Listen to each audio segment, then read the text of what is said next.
রহমতুল্লাহি ওয়া বারাকাতুহু আহমাদুন সাল্লাল্লাহু আলাইহি কারীম সাল্লাল্লাহু আলাইহি শাইতান রাজিম বিসমিল্লাহির রহমানির রহিম বাল্লিগ আনিল ওয়াইমার পক্ষ থেকে একটি হাদিস জানা থাকলে প্রসঙ্গ আজকের বক্তব্যের বিষয় হলো গাজীপুর জেলা প্রতিষ্ঠিত হয় কত সালে? প্রথম মার্চ 1984 সালে।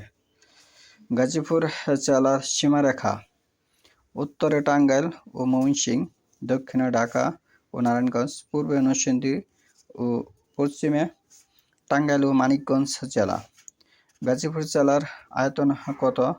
1741 বর্গ কিলোমিটার। গাজীপুর জেলার জনসংখ্যা কত? 35,48,115 জন।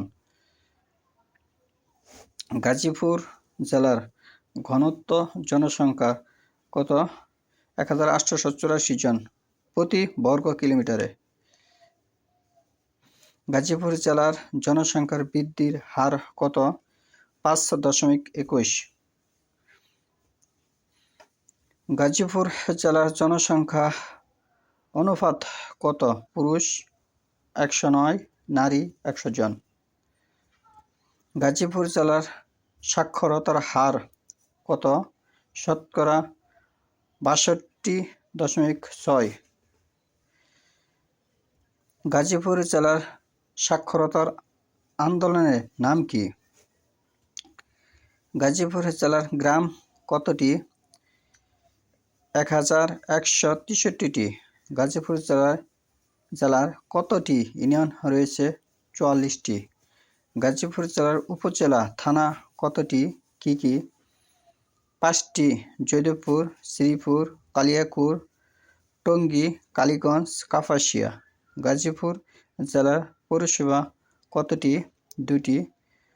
কালিয়াকুর, শ্রীপুর। গাজীপুর জেলার সিটি কর্পোরেশন কতটি? 1টি। Gazipur city corporation. গাজীপুর জেলার নদ নদী কি কি?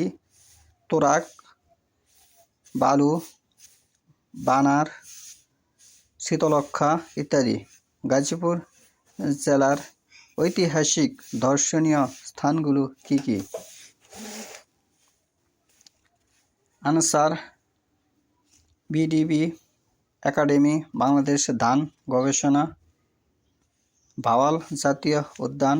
গাজীপুর জেলা শিল্প খনিজ সম্পদগুলো কি?